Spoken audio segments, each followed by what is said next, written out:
Welcome to a new edition of the Neon Jazz interview series with Portland-based Grammy award-winning trumpeter and composer Charlie Porter. He talked about his new 2021 CD Hindsight. So, born during the upheavals of 2020, Hindsight reflects the tumult, uncertainty, and fiery moments of the times. But with the recent birth of his son and thoughts of how we're going to leave this planet for the next generation, he opens up extensively about this new work, the COVID-19 world, moves that he's in the middle of, and hope for the future. Enjoy the interview. Hey, thanks up front, Charlie, for taking a minute out. I really appreciate it. I want to start off with Hindsight. It was released on February 19th. And I don't really want to know so much of like when this was actually documented, but it is coming out during a very peculiar time on Earth, during a pandemic and all these things going on. Talk to me about getting this CD out to people now. From the time that COVID basically started, what was it, late March or April? I just remember thinking to myself, number one, I have this goal, a personal goal of mine, that I want to try to put out an album a year, just as a way to document my musical thoughts and my life. It's kind of my diary, in a sense. It's the music I write, right? So, but with this whole experience happening, it was definitely a lot of thoughts happening, an expression that could not be released in the form of live concerts and things like that. So I think I'm one of many artists that had a lot of pent-up music and other types of art, inside of them that they couldn't really share with people. So when the opportunity came in August, I believe it was, for us to actually record something in New York, we had thought about planning it out over the internet and trying to record it over the distance, but I just knew that wouldn't not be the actual jazz experience of playing off of one another and playing with each other. So when that opened up in August, we just kind of had to take it. I booked a ticket like a couple of days beforehand. We hadn't rehearsed any of the music. We just basically had to do everything there in 2 days in a studio. Then as far as releasing it goes, normally when you release an album, you build up the PR, you do a press, you do like a tour. The tour kind of helps to promote the album and all that stuff. So not being able to tour the music around, not being able to even do a CD like release show has been really challenging in a way, because part of the thing is when you do an album, you want to get the music out there. And right now, I think because everybody's doing everything online, and concerts are being, broadcast via live stream, and there's just so much information out there digitally, and I think it's a lot to cut through. So, in terms of getting the music out there, there's only so much that I can do without getting there physically and, boots on the ground, so to speak, and playing the music for people. I definitely want to do that at some point, and I think once things get back to some kind of new norm, I do want to get an album release and possibly tour some of the music around. But who's to say when that's going to actually happen, right? So I don't know. That's kind of a lengthy way to answer your question, and I'm sorry if I said too much. But no, is that making sense? Yeah, and I can just tell by the album cover that it is very timely. I mean, I think there's going to be a certain amount of albums that come out during this time that are going to be emblematic of what's going on right now. So what do you ultimately want the listener to get from this? And for me, it wasn't about following a trend. It was just about following my own intuition as an artist. Yeah. I mean, I'm writing music. It doesn't feel right for me to just write music about, for music's sake is great. And I know that can be therapeutic in its own right, but I felt like I had some other things to say that I wanted to say. So yeah, but no, I get it. I mean, I still think about that scene from that Bob Dylan film they put out a while back where he was having a dream and he was in a house and there was a butler that was in there and he was just really straining over what he wanted to write. She was like, just write about what's going on right now. What's the big deal? Just document what's going on right now. And for artists right now, this is probably one of the most fertile grounds that anybody could play on. If you want anything that's going to be ever present and that's going to be timely, we have a whole racism problem. We have a class war going on.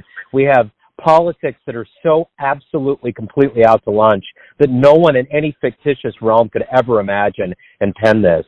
And then you add a global pandemic on top of it. If you're an artist and you don't have an idea or you don't have a wellspring of ideas, then maybe art shouldn't be the avenue for you.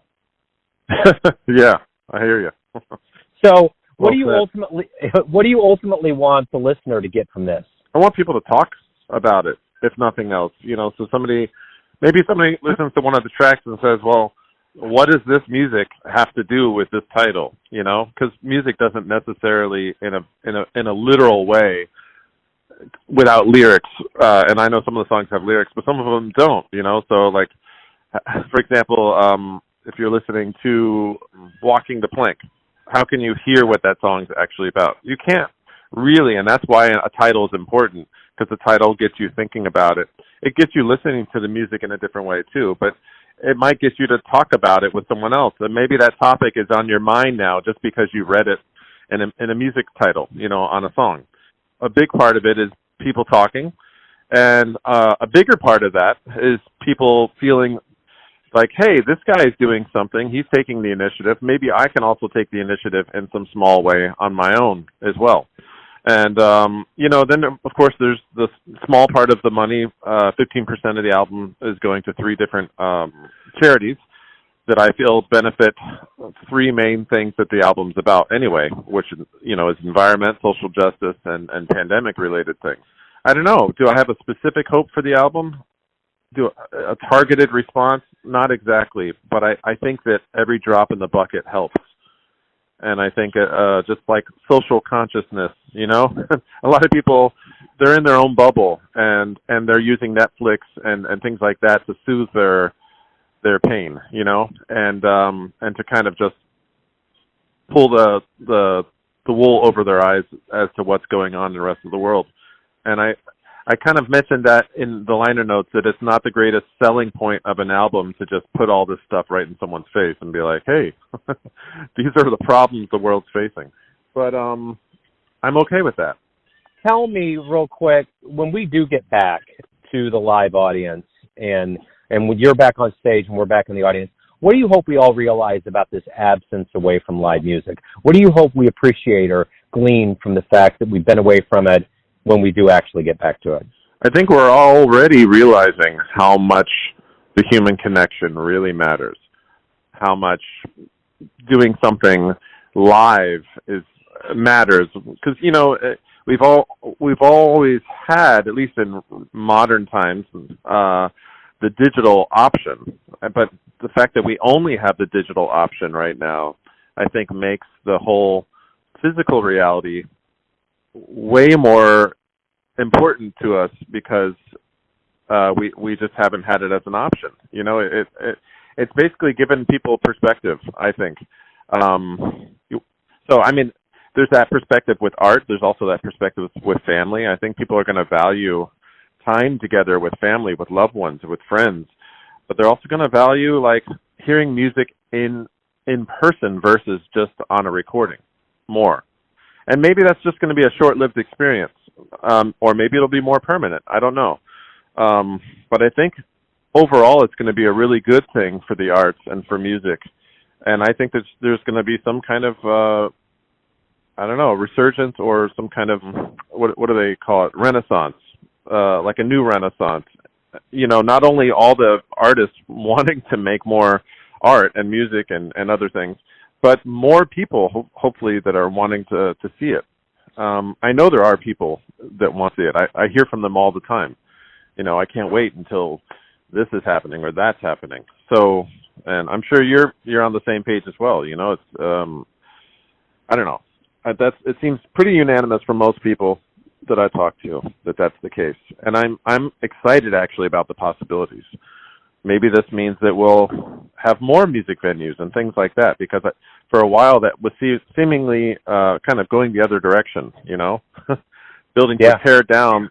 I know here in Portland, 5 different clubs got basically put out of business, either from the building being torn down to make condominiums because of the housing, lots of people moving to Portland, stuff like that, or other reasons, and just devaluing the arts and saying, it's kind of like what was happening in schools when I was a kid in Florida, where they would just, first thing that they would cut would be the arts programs, And then, but you can't cut the sports programs, you know.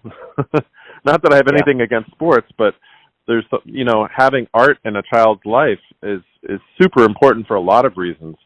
And I think that's what fuels later on the audiences that we have for art, is that they had those experiences when they were young.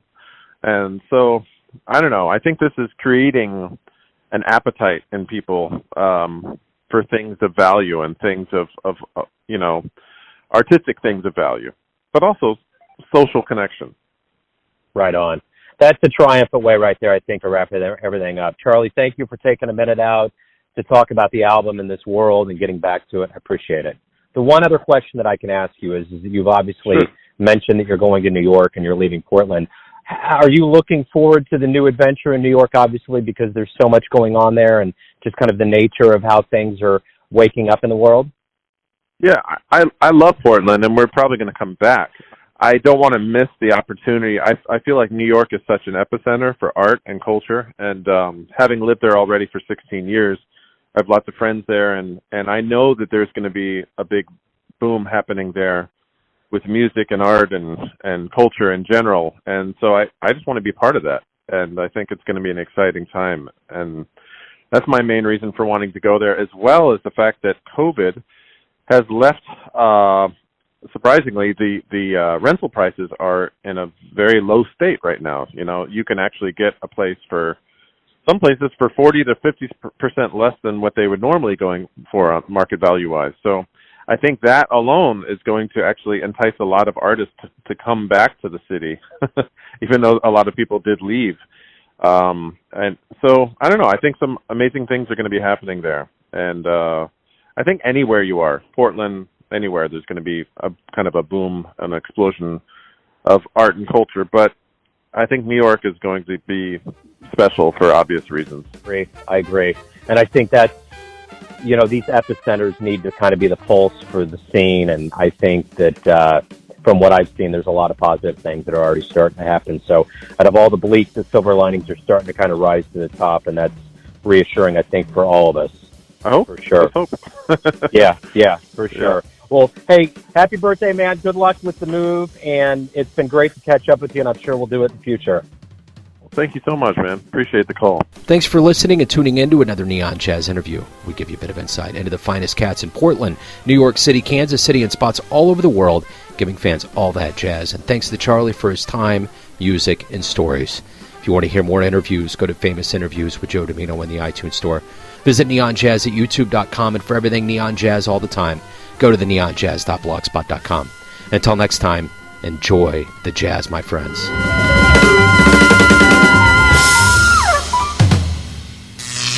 Neon Jazz.